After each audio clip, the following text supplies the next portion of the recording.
Okay, this tutorial is going to show you how to use Clipart on your keychain design. I found this really pretty picture of a butterfly, but it was really intricate, and I didn't think it was going to work just by itself as a keychain. So I thought I would add it to something with something behind it. So if you download your picture, right-click, save as, and download it into your drive. You have to first, I have this in another video, but you have to first convert it into an SVG file, because when you go to import something, it only takes STL, OBJ, and SVG. So in order to do that, you need to open up an online converter.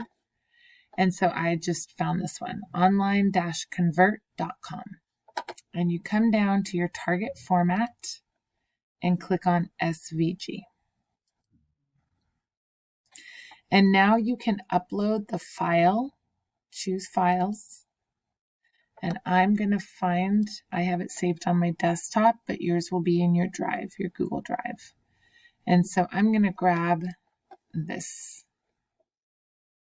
and start conversion. So you can see here the type of file extension is a PNG. And once again, I needed an SVG. So now it has saved it as an SVG. It automatically downloads it. I can see it over here.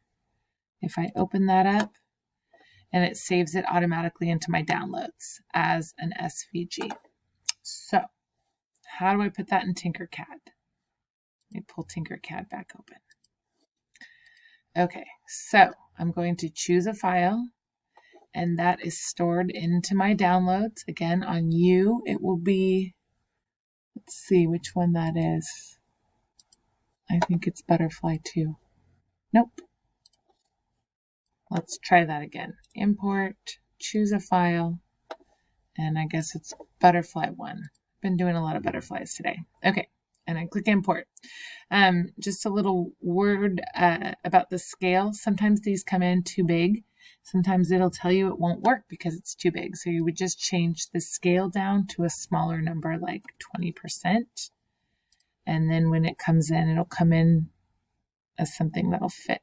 Okay, so there's my butterfly.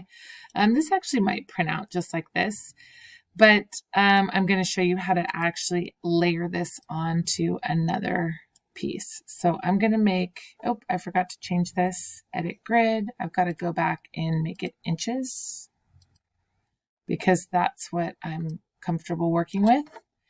And below that, there's also this snap grid. I'm going to change that to a smaller number because it just allows me to work in smaller increments when I'm moving stuff around. So if I click on this butterfly and click on this top button, it is 0.34, so about 0.4. It's almost a ½ inch tall, which is pretty thick. So I'm actually going to take that down to about 0.25. And then I'm going to put a cylinder behind it. And I'm going to stretch this bigger. I'm going to press shift so that I scale it evenly. If you guys notice, it almost looks like little straight lines here. It's because my circle is made up of actually 20 sides. So you can find this by clicking the down arrow. And if I increase this, it turns it into more of a circle shape. Okay, and there's some other stuff you can play around with here. So I'm going to click on this, click here. This is a 2.6 inch circle, and I'm going to take it down to 2.25. And I'm going to change this one to 2.25.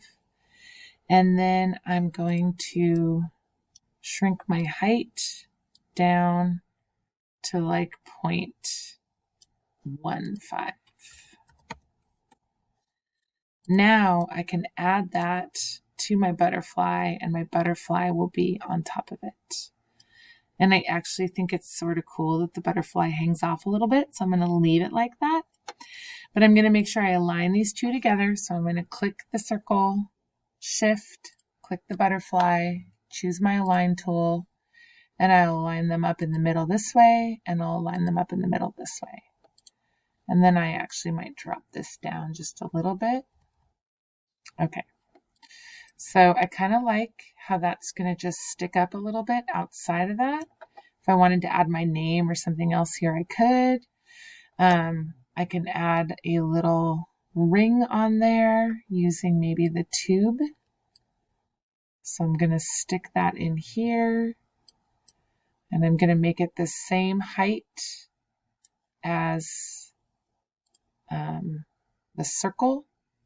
I might even make it a little bit higher. I might make it 0.2 just to make it stick out a little bit. I don't know. Maybe I should make it back the same size, 0.15. Okay, so that's kind of neat. And then I can play around with where I want this to be. Again, I can align stuff if I click Shift, click the circle, and I can align to the middle so that it's in the middle. Okay, now I'm going to draw a rectangle or a square around all three of those and group them together so it is a single object, and that's what would come out. I think this is really missing some initials or something here, so I'm going to come up here and put in basic shapes. I'm going to grab my text tool, and I have to change the text, and let's say I'm making this for my daughter and her initials are MJB. Okay. You can change the font if you want to.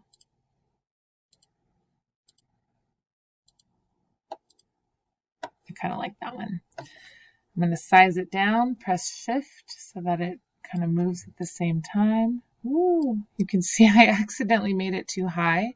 It's actually kind of a good thing, so I can show you. If you want to put it back down on the work plane, just press D and it'll go right down there. So now again, I'm going to move this. Needs to be much smaller. Whoops, and I did it again. Click D. And I'm going to fit it right on top of my butterfly. Need to make it even smaller. I'm doing the same thing again. D. All right, so now let's make sure that that's a good size. So click that top button. And I'll make it the same height as my butterfly, which was 0.25. So now it'll be the same size as my butterfly. And I'm going to click on it. You can also use the arrow keys to move things around. Or I could even use my align tool again. So if I click Shift, click on this one, align, choose that middle dot, it'll put that MJB right in the middle. So I'm going to look at it from the top. I'm going to click around. Okay, I like that. And I'm going to click the letters. I'm going to hold down the Shift button. I'm going to click the other shape and join them together. So now this is one object. It does not matter what color it is. Whatever you say it's going to be on here, just turns in a file. Whatever is actually loaded up on the 3D printer is what prints out. So you can try out some different colors, but whatever you type up here is what color I'm going to print it. So even if you leave this green, if you type up here white and then your first and last name and then Keychain, I will print this out in white for